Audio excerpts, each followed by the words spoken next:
वज़ीर तवानाई खुर्रम दस्तगीर ने वज़ीर आज़म के 1 मई तक लोड शेडिंग खत्म करने के हुक्म के बरक्स 10 रोज में लोड शेडिंग में कमी का वादा कर लिया है।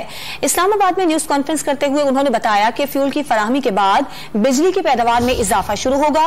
ईंधन की अदम दस्तयाबी के बायस 5,739 मेगावाट बिजली पैदा नहीं हो रही। तकनीकी खराबियों की वजह से 2,156 मेगावाट बिजली पैदा नहीं हो रही है। प्राइम मिनिस्टर को जब ये ब्रीफिंग दी गई, उसमें सिर्फ एक जो फर्क आया है और वो ये है कि रफली 2 से 3 हजार मेगावाट की इजाफी तलब पैदा हुई है सिस्टम में पिछले एक हफ्ते में। तो मैं ये आपने जो सवाल किया कि अब 10 से 12 घंटे इंशाल्लाह कम से कम इसमें निस्फ हो जाएगी अगले 10 दिनों में।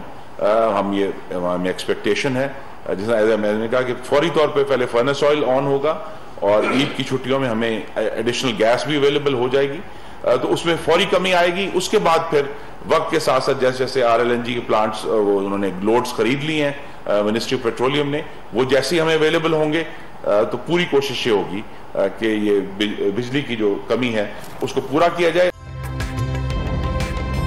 ताज़ा तरीन वीडियोस के लिए हमारा YouTube चैनल सब्सक्राइब करके बेल आइकन प्रेस करिए ताकि आपको मिले हर अपडेट सबसे पहले।